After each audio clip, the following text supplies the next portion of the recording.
And hello everyone, and welcome back to our Minecraft Let's Play series. How are y'all doing? I hope you're doing well. It is week 55 in our marvelous world. And for that, I obviously have a few things for this week. It would be kind of bad if I didn't. So here is our to-do list for this week. Very similar to how it was last week. As the first thing on our list is to fix the pumpkin and melon farm. I talked about how the Endermen were breaking it by putting grass blocks under it, so we're going to fix that this week. Then we have the mining village to work on, as well as I want to go ahead and do some more things with the villager hall. Obviously put in more villagers and terraform, but I also want to trade with the farmers, start getting their trades up, especially now that we have a pumpkin and melon farm, so that would be easier. And then I also want to do some base improvements this week, which are a possibility of a smelter, brewer, or working on the cave that used to be our storage system. But for now, the first thing we're going to go do is go ahead and fix our pumpkin and melon farm by making one simple adjustment. So I'll meet you guys over there. Alright, and here we are. So, okay, the machine is turned off currently, that's good. And, yeah, so what was happening earlier was with this, Endermen were putting grass blocks here, meaning that it would stop the flying machine down here from actually working, and that's not what we want. Yeah, see, they even put, like, grass blocks here. This won't actually break it because it won't attach to a slime block. Man, they even put them in the trees. But what we're going to do is basically anywhere that the slime blocks actually go, we're going to go ahead and dig out from under. And we technically don't have to put water down here, but I'm going to because, well, that just means that Enderman can't stand here. And if Enderman can't stand here, it can't place a block, and that is what we are trying to make sure it doesn't do. So yeah, I'm going to go ahead and clear this out, and I will meet you guys back here, hopefully, when I have this entire area Enderman proofed. I'm also going to have to replace the torches, so that's going to be fun.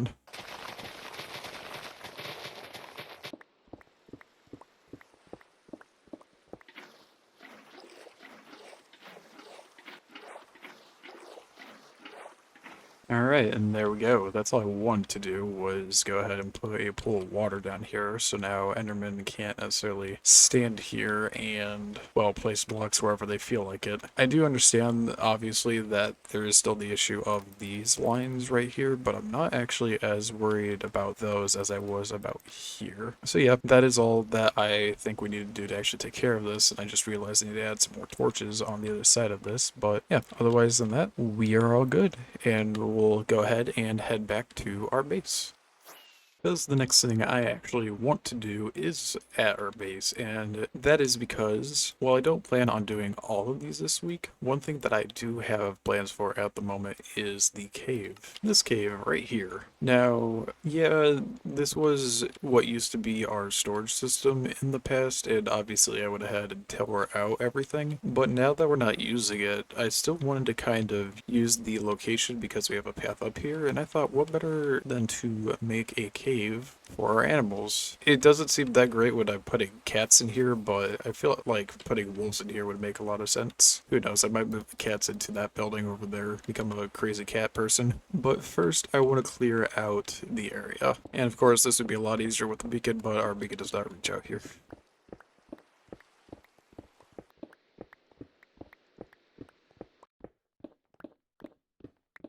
Alright, there we go. There is like a decent size for our cave. I might even bust this out just one more. You know what, sure, let's do that. There, that's better. And now we definitely need to change some things with this cave. Namely, the block palette. Basically change all the dirt out and the gravel out for probably just more grays. I think I'm going to go ahead and move in some andesite as well as maybe some tuff in here. I'm not sure, but we're gonna go ahead, add some different blocks in here to give it more texture, and then we'll come back in, probably add some water in here, probably the backfire to guess, and we'll give this place some greenery too.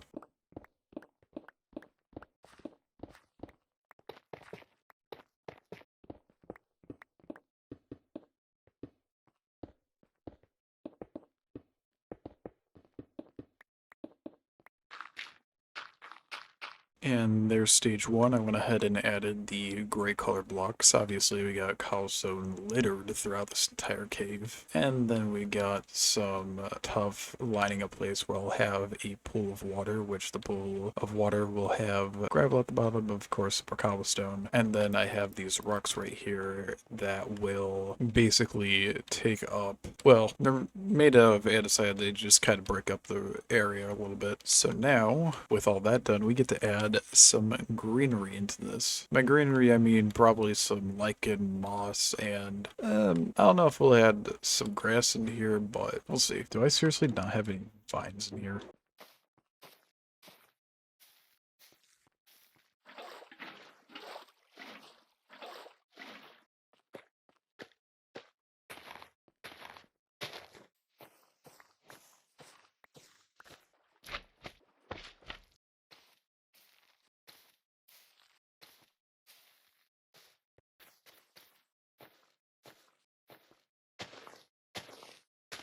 And there we go. Obviously, it's going to take some time for the vines and the glowberries to actually grow down, but that's alright. I think in the grand scheme of things, this also looks pretty nice. Went ahead and put some stuff in the water too, namely just some sea pickles as well as these lily pads. But I think it's time for us to actually move these guys in. And I forgot how many wolves we actually have, so I don't know if all these guys are going to fit. I'm going to hope they do.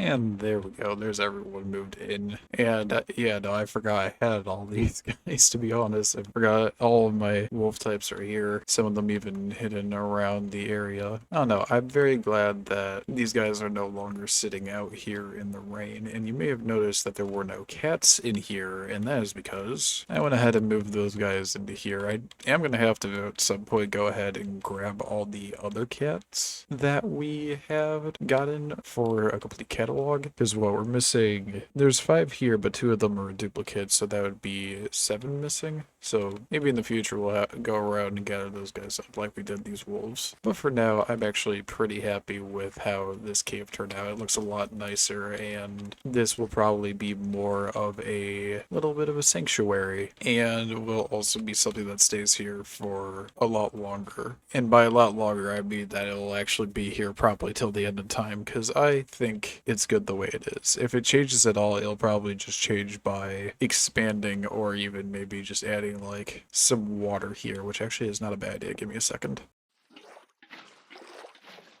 Perfect. I wanted to do something with that wall, and that actually adds both movement and some color to the back wall, so I'm happy with that. Now let's go on ahead and move on to something else on our list. We'll go probably add back to the base stuff on our list, but for now I wanted to kind of just take a break from that and do something somewhere else. But now that we're done with that cave, let's go ahead and start working on some of the smaller things that I want to work on. And that starts with first heading to the Nether to go ahead and move some more villagers into our villager hall. I went ahead and got 6 here this time, so let's get started.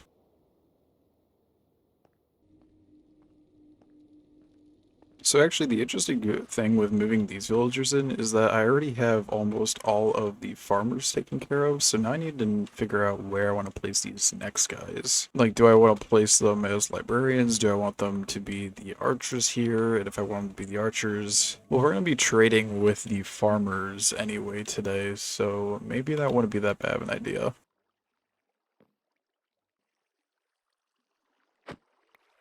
But we're going to be going to our crop farm, which is just over here, and we're going to be gathering some materials so we can actually trade with our villagers a bit too before we decide on what we want to do with the other villagers. I'm not even going to bother bringing the wheat. Alright, so how is this going to work numbers-wise? You basically want even number of all the beginning trades, which I believe there's 5 of, so that would be 4 of carrots, potatoes, wheat, beetroot, and bread. So we'll go with that first. And then this one will be our extra 2, which will be carrots and potatoes, because that's just the one I get more of. Alright, so we have all these trades now locked in, and we have 4 of each trade, so there's 1 potato, 1 carrot, carrot, 1 wheat, 1 beet root, 1 bread. And now I'm going to go through and try and get these guys up to next level. We'll see how well that works though. So I don't know why, but a lot of these guys want to trade pumpkin pie for some reason instead of apples, but I'm honestly not too worried about that because we have a lot of the pumpkin trades and that's mainly what I'm worried about. So that's good. Actually, I'm pretty sure all these guys had a pumpkin trade, so that worked out pretty nicely. And yep, there is our melon trades as well as the cookie trades. I don't actually know if there's anything different about those, so that's good. Now we just have a bunch of suspicious stews, so I'm going to assume that through all of these we at least have all of them, but I think I need to trade with these guys one more time at least. And there we go, all these guys are now leveled up to master level with, honestly, trades I don't actually mind them having. This went out surprisingly well. They all have things that I would like them to have, so now I'm just going to go ahead and trade a bunch with them.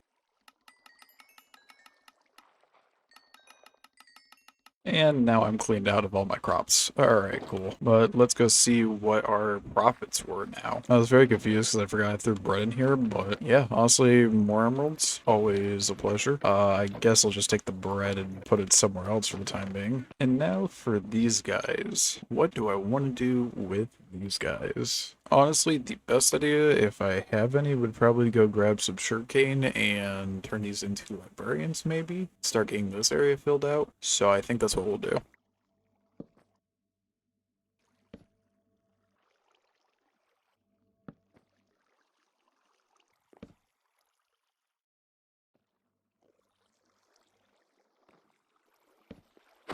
And alright, there we go. Now we have the other villagers moved in. We've got protection, sweeping edge, and up here we have depth strider and fortune. They all have bookshelf trades though, so eventually I'm gonna have to go ahead and get some more paper trades in here, but for now I'm fine with just having bookshelf trades. But yeah, I'd like to have an even number of bookshelf trades and paper trades, so I'll have to keep an eye on that later. Yeah, so there's all the farmers up there, all the rest of the villagers we had. I also went ahead and left the shulker box over here. This just has the lecterns and the paper in it for future use. So for now, we're actually going to be heading out of here. I know that in our book, it says that I also want to go ahead and terraform. We might skip that this week. Keyword is might. I might come back here later in the week. That honestly depends on how I feel, but right now I would like to just go ahead and get a little bit of change of scenery because I have been doing this for, well, it's been about an hour, let's put it that way. So now what I want to do is I'm going to head over to the mining village where I've got an honest, well, I have a confession to make. And that confession is that I actually don't know what I want to do with this build this week. There is one thing I know that I want to do for the ring here, but the more I honestly think into looking about doing something with this project, the more I am very intimidated by it. Let's put it that way. This is a lot bigger of a project, I'd say, than anything I've worked on so far, and the more that we come here, the more I am reminded of that. However, the one thing I do know I'd like to do just for now, that I'm 100% certain, is that I'd like to make a little bit of a, I guess it'd be called kind of a scaffolding going across in different areas on this build. I'm not entirely sure how much I will do that, but I kind of just want to see how it looks. And it'll also be important for something I'm planning on building later in this, so we're going to do that first. So the idea is kind of simple. I want to go ahead and place spruce stairs here, and I want them to go across. And we'll see how far I go with this, because right now I'm just thinking 2 here and then 2 here, and we'll see where that lands us.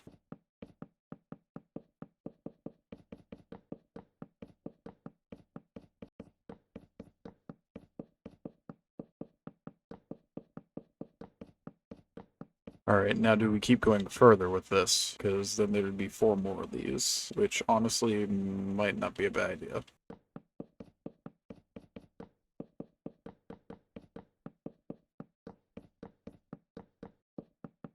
You know, it's an interesting shape from down here, but does it look like I'm trying to cover up too much from up here? I'm not actually sure. See, there is a reason why I want this to be here, but I'm not entirely sure if this is too much or if it's just alright. I don't know, maybe it'll grow on me after the fact, but we'll just kind of leave it for now. And while I was going ahead and making that little waffle pattern around our mining hall, I actually had an idea of something I do want to do, which is going to require me to use some lanterns. We're going to put some lighting up there, basically, is what I'm trying to get at, and hopefully make it so I don't have to worry about mobs too much while I'm up there. And I just think that using lanterns would be more aesthetically pleasing, so that is the plan. So 32 lanterns should be good enough, and I will meet you guys back over there. And now we just place them around like so. I do also realize that this doesn't really work for the inner part of this, but at this point I don't know if I care.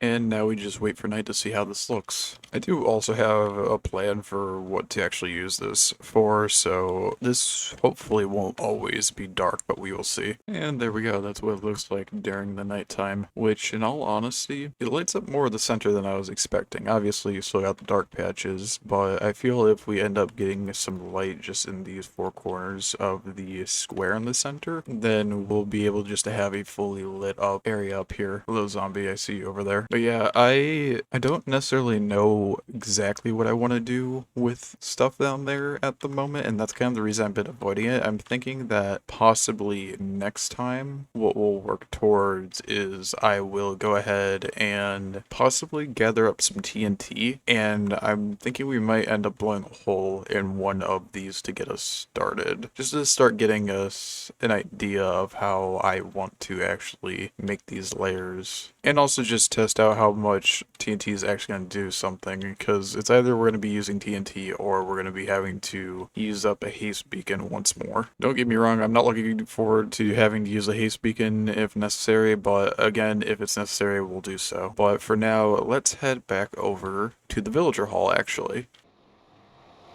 Because for one of the last things I wanted to do this week, I wanted to go ahead and get some terraforming done. Namely, the fact that this giant mountain is very, very close to this area right here. But I don't know how much we'll take out. We might go ahead and do the same thing we did for that area, which is probably go and make it a 5-block gap, meaning that these four would have to be taken out. And then after that, we're gonna have to figure out exactly how to merge these together well, because, well, we built this next to a very big hill. So either way, I'm just gonna have to get started.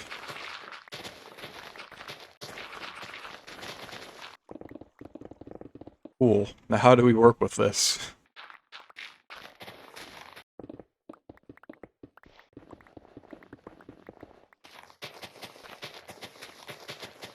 There, I think that looks a little bit better at least. It's not completely great, but it definitely looks better than how it was earlier where it was just a wall, so I'll take it. Also added grass here, which I'm going to go do to the other side now really quick. Not here because it's going to take a while.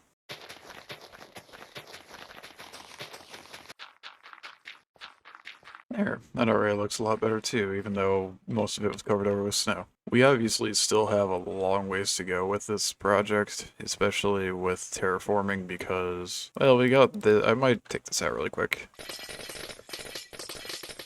You know, at least bring it down to ground level because, yeah, at some point I'm gonna have to take this down, but that's also at the same time I'm gonna have to figure out what I want to do with this, because this is, well, I'm not entirely sure what I want to do with the back area of this. It's not even flat. Oh well, decisions is decisions that will have to be made later. For now, I am content with what I have done for terraforming. I also went ahead and terraformed this a little bit back here. That's why there's no snow. You know, every time I say I'm good with what I've terraformed, I want to do a little bit more.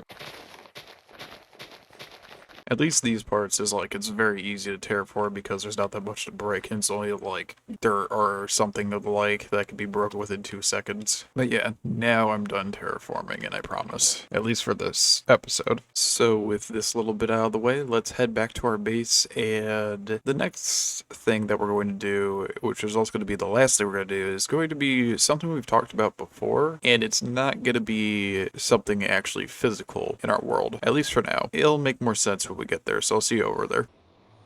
And that is, I want to go ahead and finally put something here in our little base area because we have our storage system here, and I want to put something here that'll take up this area, kind of give it more, well, it won't just be a door here that leads to the frog pond basically, because this isn't staying. But what would I put here? What do we actually need around our base that I don't already have? Well, the answer for that is actually quite simple, and that is something like this, which is a simple multi-smelter, or I guess bulk smelter would be more apt, right? So the idea on paper for this is simple. We have two chests, one which would be for actual items that we'd want smelted, one that would be for coal, and then one would be the output. Now, that seems simple enough, right? So we'd put the coal into here, and it would eventually be fed into these furnaces. And it'd be split evenly throughout all these furnaces, which is the hope. Then, if we smelted something, let's say we had a coarse fruit, and it can only be smelt in furnaces. So, like, if we had coarse fruit throughout these entire things, I'm gonna put it in manually for the obvious reason that I'll show later. They would all end up in here. However, this would work if for some reason I just can't get the input to kind of configure, because this is the really weird setup I have for the coal back here. The reason I have this set up like this is because it grabs 24 pieces of coal, or at least 24 pieces of coal. And this is because the way I want to have this is I want to have 8 of each type of furnace. So you have the regular furnace, the smoker, as well as the blast furnace. I want 3 of these, and I want to have 3 walls, kind of like one here, another one here, and then another one here. You may remember that I tried having this kind of configuration, and I tried over here, but this also didn't work too well as well. This one has a bit more promise if I can get this to look nice, because right now I'm not too fond of how the input looks, and the thing is I also kind of want it to be more of something like this, I guess, but then again, where do I go and put all the inputs? Do I have the inputs just come across in a one line? Do I have a switch that would turn on specific furnaces, like have them be going through like this so that if it doesn't go into the blast furnaces, it goes into the wood smokers, and if it doesn't go into the wood smokers, it goes into the regular furnaces? There's a lot of things I wanted to do with this, but I'm just not too sure how I would achieve them without creating a spaghetti monster like this. But this is kind of the design I want to do, is just have an area like so. Not to mention, it would also be nice to have some areas for like putting all the inputs into one. I probably would have 3 inputs in here, but we'll see. As well as a place to store things like fuel and such, like all the coal we have. But if this was all that the space would be, this is what, like 10 blocks in width, counting just the area? And we have like, what,